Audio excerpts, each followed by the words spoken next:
Hi, fellow leaders. Within this week's Time to Lead podcast series, we put our focus on how to create an effective thinking environment based on the book of Nancy Klein. In today's series, I would like to give you some practical examples how to implement this within your own meeting environment. I would also encourage you to really go through the reflection questions of this specific podcast series and also to ensure that you go through the sites that I recommend. Now, before we can continue, within today, I would first of all like to give you a reminder of the 10 components of the thinking environment. Then to go through how to conduct a thinking environment meeting, utilizing the GROW model as a structure for your meetings, and then incorporating different personalities into your thinking environment. Now let's just review the thinking components that you would see on the right-hand side of the screen. The very first component is attention, listening with respect, interest, and fascination. You would remember of the incisive questioning, removing assumptions that limits ideas. Equality, treating each other as thinking peers, giving equal turns and attention, and keeping agreements and boundaries. Appreciation, practicing a 5-to-1 ratio of appreciation to criticism. Ease, offering freedom from rush or any urgency. Encouragement, moving beyond competition. Feelings, allowing sufficient emotional release to restore your thinking. Information, providing a full and accurate picture of reality.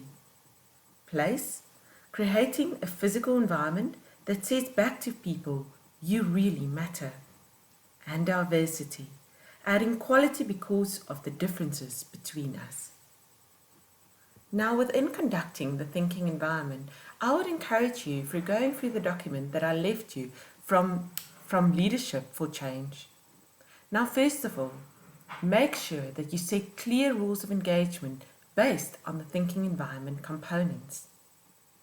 Give everyone a turn within your environment. I would recommend a time limit of 3 to maximum 5 minutes each. Begin with a positive reality within your workspace. Even if it's something negative at this moment, make sure that you focus on what is the opportunities within where you would like to move the team to. Let them finish their own thinking. Identify the assumptions as they speak. Remember, don't interrupt. And ask the incisive questions only afterwards. Divide them into thinking pairs. This idea works brilliantly, especially if you want some creativity and innovation to come forward. Give permission to everyone to tell the truth and to be vulnerable.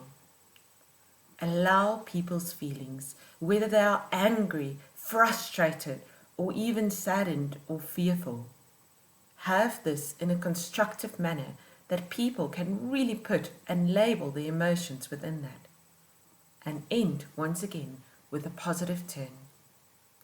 Now, if you want, you can combine the GROW model within the structure as well.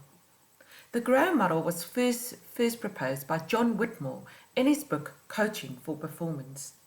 Now, what this allows you to do is, as a leader, the first G of the GROW focuses on what is it that you really want to achieve in today's meeting. This can either come from you as the leader, or you can allow the space for others to really state to you what is their expectations and objectives they want to achieve. Then, whilst giving everyone a turn, let them not just give you their thinking, but also their current reality. What is your reality, Susan? Peter, how does your environment look currently? And really let that reality open up through allowing them the space to give you a view of what's happening within their own environments. Then, really allow them to explore options by giving them that opportunity to go into pairs. Within options, this is the space where they can really become innovative and creative through asking questions as, what haven't you thought of? What are the opportunities you see within the space of your own reality? This can also be done cross-functionally within your team. And last but not least, it's extremely important for everyone to know what is the way forward and to have clear action steps as well. Lastly, within the MBTI, if you've done the MBTI within your teams, you would have discovered different preferences from different team members, and this really makes up their own personality profiles. If you don't know the personality profiles or even the preferences, I would recommend that you read up on it on the link that I provide you in your reflection questions. Now, what it comes down to is that within the 4 preferences, there are 2 preference links that is really important that you can utilize during problem solving. The very first is usually called the preference of sensing. These are delegates that really are very good in being detailed focused and very much fact focused. You can start off your meeting by focusing on these individuals to give context to the meeting and first providing the facts. Then use those that is very good in the intuitive preference or even visionary space. These are the individuals who usually looks at the bright side of things, that sees the glass as half full rather than half empty. Remember appreciative inquiry? This is where the intuitive space can come in, where you start looking at possibilities and opportunities versus just being problem focused.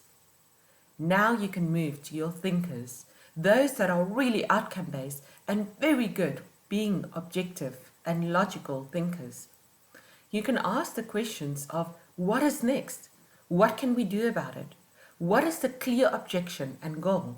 And setting aside SMART goals. Last but not least, you can end off the meeting by focusing on the feeling component. Now, the feeling component are those that usually looks into what is the impact on your individuals, on your people within the environment, and the human consequences. Now, I hope that this will all help you to really enjoy the new innovative ideas coming from your thinking environment. I thank you for your time during this week, and next week we're going to jump into how to be authentically purposeful.